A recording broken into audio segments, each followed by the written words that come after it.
So the next thing is that this B here, it's playing always on the downbeat. So it's like, you know, we have like 1, 2, 3, 4, 1, 2, 3, 4. So it's coming on every clap position, and it's the B, and the B is like it's also the root chord note at that time. Every time like the 1, 2 comes and the 1, 4, it feels a little bit more like home. So we're leaving home tonal wise, and then we're coming back home. Have a listen to that. I will just unsolo everything.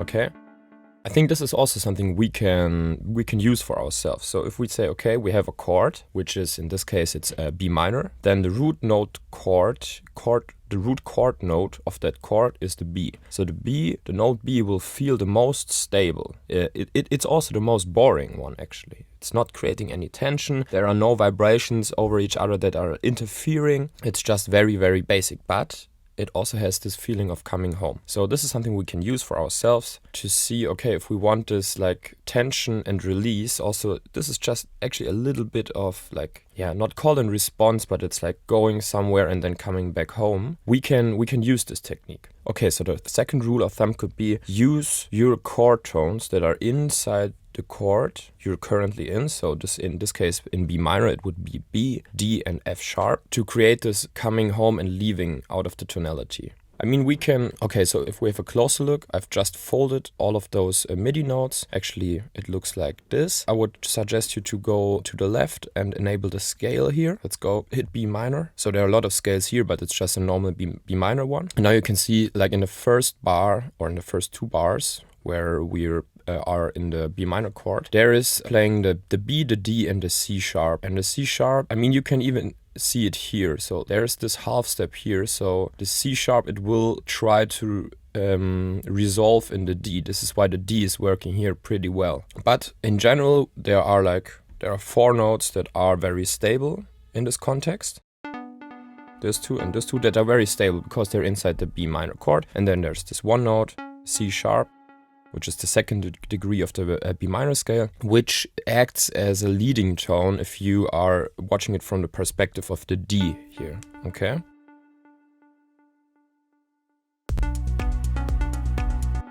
Bum bum bum bum bum. All right, so let's just have a quick look into how he's dealing with those notes in the following chord progressions. So first we have the B minor, then it's switching to D major.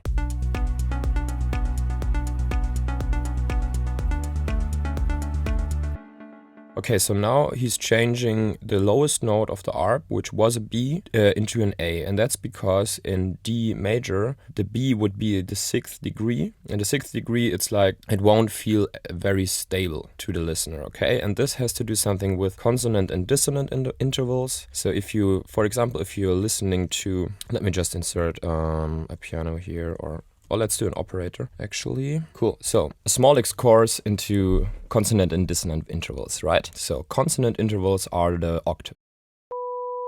It sounds very, very stable, maybe a little bit boring, actually. Another consonant interval is the 5th. It's just sounding super stable, warm, and kind of at home. I just want to make a very quick look into a very dissonant interval so you can just feel the difference somehow. So let's try out the tritone, which is a half step below our 5th. And just now you should get the feeling, you know.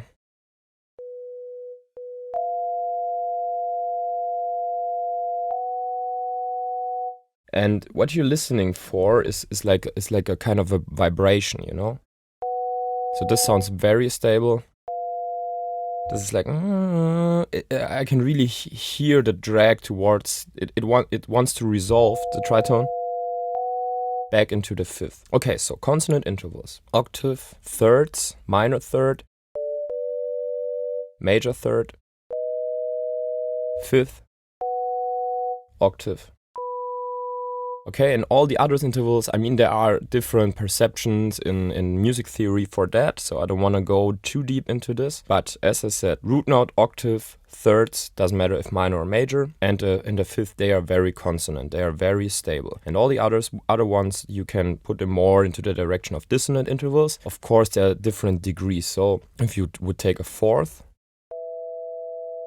sounds pretty stable to me. Instead, if you take a major second, this does not really sound stable at all. Okay, so now let's do the transfer to our track. Because if we would have a look at the MIDI information here, the overall chord is changing to D major at this point, yeah, at bar 3. So the B would be the 6th degree if you're watching it from the angle of the D, okay? Because the 5th of the D is the A and the B would be the afterwards. So you have to be a little bit aware of music theory there. But I mean, this is just the theoretical part. I think you can also, this is something we all feel more, you know. So if he would have put the note not on the A but left it at the position of the B, we could just have a listen. It wouldn't feel that good at that moment, okay?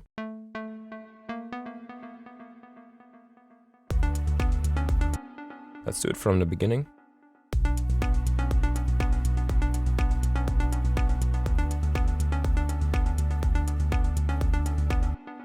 It's working out, actually. It's not a very, very dissonant interval at that moment, but it feels better if it's, you know, going on that 5th of the D, which makes it feel very stable and also kind of as if it was pretended, you know, and it was pretended. So let's have a listen again when this note is going to the A.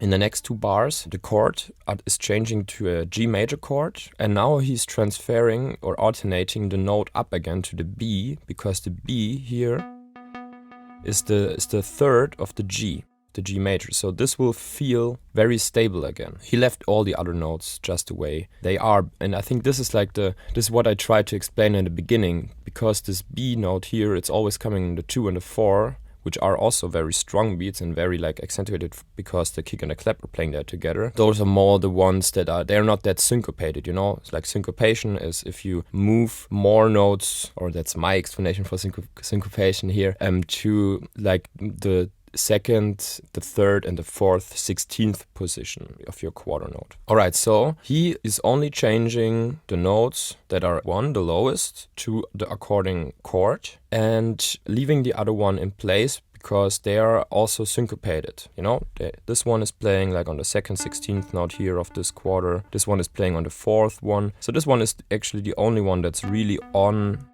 a strong beat. Alright, so let's continue with the last one here before we get into the leading tone, which is the A major chord, and he's basically doing the same again. He's just transposing this B note here down to the A note there, because we're in A major and this is just the most stable note. It would be the A there, because it's the root note of the chord. And then there's this interesting part coming here in the end, where we have the leading tone or leading note, which is the A flat. So I will just go into this clip here. Sorry, delete this once. And let's just consolidate that. Maybe it's easier for you to see it like that. In this part here,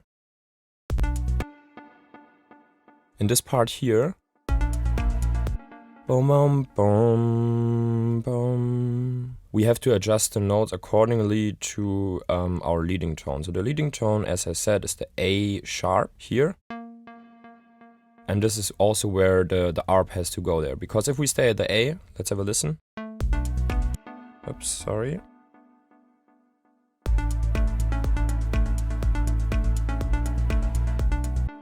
It's also working out because it's just a very short amount of time that we're spending there, so there's not a too long dissonance. I mean, this is also a principle of dissonance. Dissonance is not bad or something in music. It's just how long do you have the dissonance, and is it all the time? And I mean, you can do some very suspenseful chords with that, you know. I mean, people are using dissonance to create a certain mood. In this case, you can just get a very interesting sound out of scale chord, which is, or in this case, the out of scale note, the leading tone. So why not going with it and just emphasize it a little bit more? So this is why we would transpose this one up a half set, which is equal to the note that is getting played in the bass line at this moment. Okay, so this is just a brief analysis of how I think that the Massane was coming up with this idea. And now we're just going to create some basic rules for that, and then let's go into the practical sessions where I will show you how we create the wavetable sound as well, the effects, just some basic processing, and then we will go and create some